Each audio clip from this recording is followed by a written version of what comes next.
राजधानी दिल्ली को मुख्यमंत्री के रूप में एक महिला मुख्यमंत्री देने जा रही है भाजपा सरकार। अमित शाह ने इसकी पुष्टि की है और अमित शाह ने जिस नाम को आगे किया है उसको जब आप जानेंगे तो आप भी खुशी से झूम उठेंगे।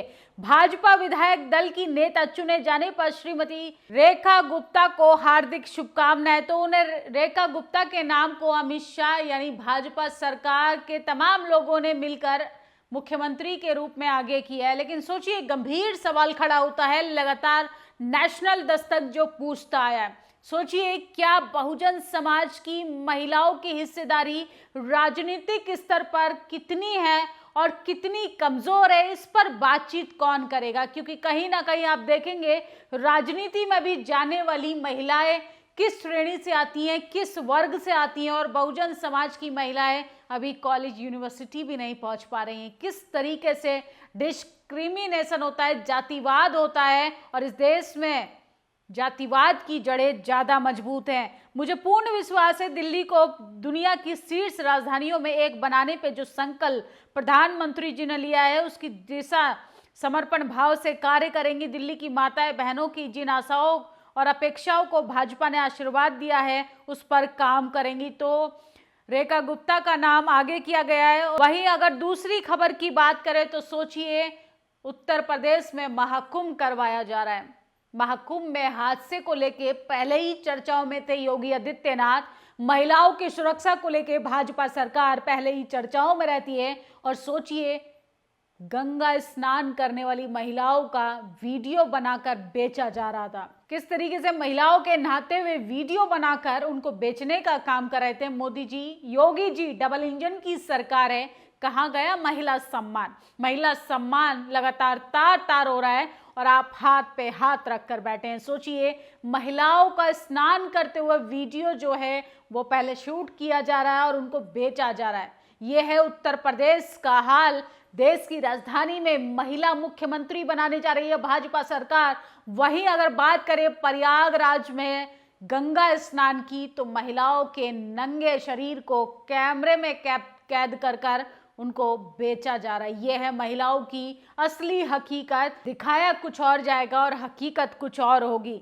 और झारखंड सरकार ने तमाम गुटखा पान पर बैन लगा दिया है। उन्होंने खास चुनौती दी है कि ना खाएंगे और ना खाने देंगे।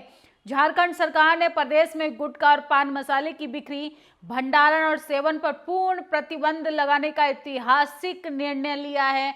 ऐसे निर्णय जगह जगह लेने चाहिए। सोचिए, शराब के साथ साथ नशा के तमाम चीजें बंद होनी चाहिए। दिल्ली विधानसभा चुनाव में बीजेपी को मिली अभूत जनादेश के बाद रेखा गुप्ता जो हैं देश की राजधानी दिल्ली की मुख्यमंत्री बनने जा रही हैं और प्रधानमंत्री की उम्मीदों पे खरी उतर पाएंगी, ऐसा तमाम भाजपा के लोग ये दावा कर रहे हैं। और ओबीसी को 3 साल की छूट, ईडब्ल्यूएस को मिलेगी 5 साल की छूट। ईडब्ल्यूएस का स्तर तो एसटी एससी से भी नीचे चला गया, कट ऑफ भी एसटी एससी से कम जाने लगी। फिर भी ईडब्ल्यूएस वाले आरक्षण और संविधान को गाली दिए बिना आगे नहीं बढ़ते। हम आरक्षण विरोधी भी खुश होकर कहेंगे हक हमारा, आरक्षण लेके रहेंगे आरक्षण। तो सोचिए, ओबीसी अब घंटा बजाए, ओबीसी अब धर्म का डंडा और झंडा उठाकर लंबी लंबी कतारों में लगकर मौत के मुंह में समा जाए। और सोचिए, आपके हिस्से की मलाई कौन खा रहा है, आपके रिजर्वेशन को कौन खाने का काम कर रहा है। ईडब्ल्यूएस यानी आर्थिक आधार पर जो आरक्षण दिया गया था उसका एसटी एससी ओबीसी आरक्षण से भी कम कट ऑफ जाएगा। अब आप अंदाजा लगाइए किस श्रेणी के लोगों का दबदबा रहेगा, किस श्रेणी के लोगों को सिलेक्शन होगा, किस श्रेणी के बच्चों को नौकरियां मिलेंगी। सीएससी 2025 ईडब्ल्यूएस को उम्र में 5 साल की छूट दी गई और 9 अटेम्प्ट मिलेंगे। और देश खतरनाक राजनीतिक दौर से गुजर रहा है। इस वक्त जो अपनी विचारधारा अपने गुरुओं के बताए रास्ते पर टिका है वही समाज का भला करेगा। बहुजन मूवमेंट के खिलाफ साजिश चल रही है। आकाश आनंद ने जिस तरीके से कांग्रेस पार्टी के एक नेता ने बीएसपी सुप्रीमो मायावती पर हमला बोला, उसके बाद बहुजन आइडियोलॉजी को बचाने की जरूरत है। बहुजन समाज के लोग आपस में लड़ते रहेंगे। और सोचिए, देश की राजधानी में एक विशेष श्रेणी से आने वाली मुख्यमंत्री बनाई जा रही हैं और किस तरीके से लोग, बहुजन समाज के लोग आपस में आलोचना करते हैं, अरे जो सत्ता में है ही नहीं, जो पावर में है ही नहीं, आप उसकी आलोचना करेंगे, आपका असली दुश्मन है, ये आपको पहचानना पड़ेगा। अगर हिंदी को तमिलनाडु में लागू किया तो इससे तमिल भाषा खत्म हो जाएगी। हिंदी में उत्तर के राज्यों में भाषा राजस्थानी, हरियाणवी, भोजपुरी को खत्म कर दिया। अब वहाँ हिंदी प्रमुख स्थानीय भाषा बन गई है। उदयनिधि स्टालिन तमिलनाडु के डिप्टी सीएम है। उन्होंने योगी आदित्यनाथ के बयान के बाद ये बड़ा तंज किया है। योगी आदित्यनाथ ने कहा कि उर्दू पढ़ोगे तो कटमुल्ला मौलाना बनना चाहते हो। सोचिए किस तरीके से आपके बच्चे को अंग्रेजी नहीं पढ़ने दिया जा रहा है, हिंदी नहीं पढ़ने देंगे, तमाम अलग अलग भाषा नहीं पढ़ने देंगे और अपने बच्चे को ये लोग विदेश में पढ़ाएंगे।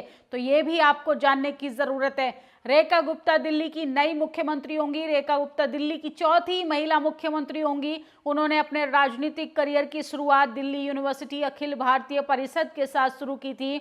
1996 में वो दिल्ली विश्वविद्यालय का डूसू की अध्यक्ष बनी थी। 2007 में प्रीतमपुरा की काउंसलर बनी। रेखा गुप्ता पहली बार विधायक बनी है। रेखा गुप्ता महिला मोर्चा की राष्ट्रीय उपाध्यक्ष हैं। अब वो देश की राजधानी की मुख्यमंत्री बनने जा रही हैं।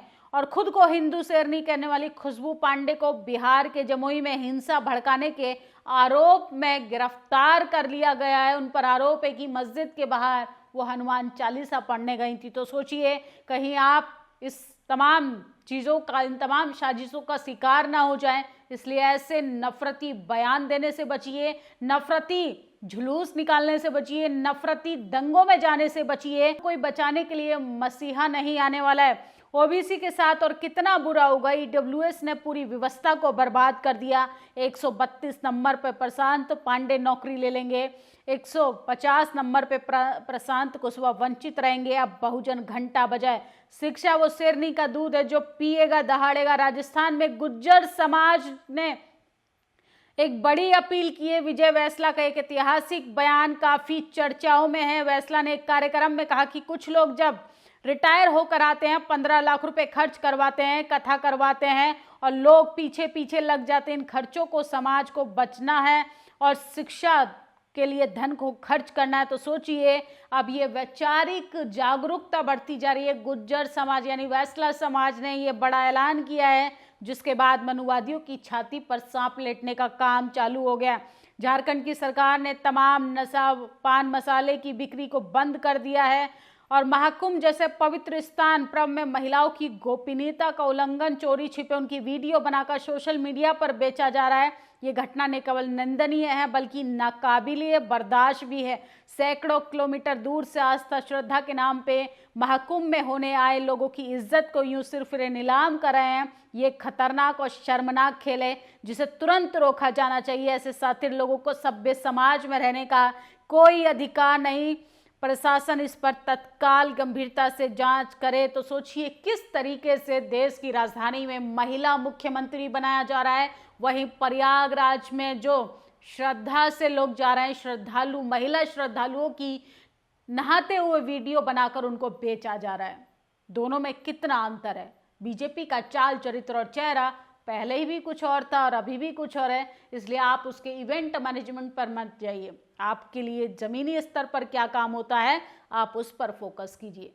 फिलहाल देश की राजधानी के तमाम निवासियों को बधाई कि उनको महिला मुख्यमंत्री मिलने जा रही है। आपकी क्या राय है इस छोटी सी खबर पे? अपनी राय जरूर दें। शुक्रिया।